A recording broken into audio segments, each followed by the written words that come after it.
You're on the rant couch where I rant about whatever my $15 a month plus patrons want me to rant about. You can get one of these by being one of those. This one's for Nisioisin Shill, who says, rant about why Nisioisin's one of your favorite authors, or if he's not still, why he was in 2011.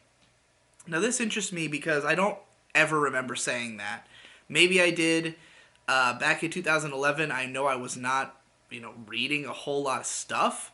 I would have at that point read, the first book of Zaragoto and like a couple of his shorts. I think that's all I've ever read from Nisioisin. I literally have not read like any of his books, so it would be weird for me to say he's one of my favorite authors.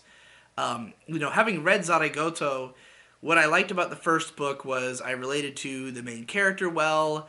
I thought some of the discussions the characters have were interesting. The crazy plot twist that happens at the end was mind-boggling.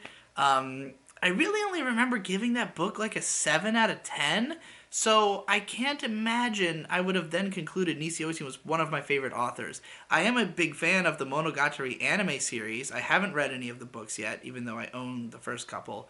I like the characters, particularly Araragi, again, was very relatable to me at the time that the show started coming out.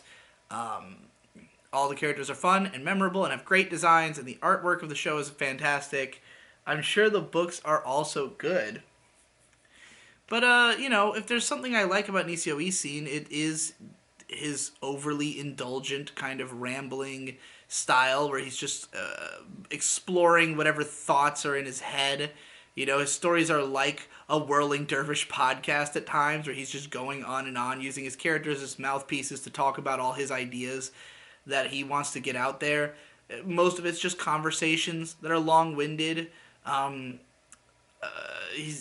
do think it's like his writing's like too cheeky. His characters are too much of assholes in a way, which is kind of why I hated Katanagatari, the anime. Haven't read the books, obviously. Yeah, I'm kind of curious about where I might have ever said that Nisioisin was one of my favorite authors. Like, I literally have read so little of his work. I remember reading, like his chapter 1 of his Holic book just because it was in Faust, and that left no impression on me. So, like, I'm trying to think of what from Nisioisin I've actually read, aside from book 1 of Zaragoto, which I just thought was pretty good. And I'm coming up blank. So, yeah, I liked that whole era of writers, of the Faust style light novel authors. I definitely was not as into what I've read of Nisioisin as I was of Kohei Kodono, writing the Boogie Pop books. I definitely was not as into him as even the Maijo Otaro stuff I've read. So, I don't know. I feel like this is fake news. Or maybe I misspoke at one point. Or maybe I was just a lot more excited about Zaragoto. Or maybe I had just read so few books that even having written one I liked was enough to qualify him as one of my favorite authors. It's hard to say. I definitely have issues with Nisioisin's writing, even if there are lots of things I do like about him. But again, I have to read more of his books to really say anything.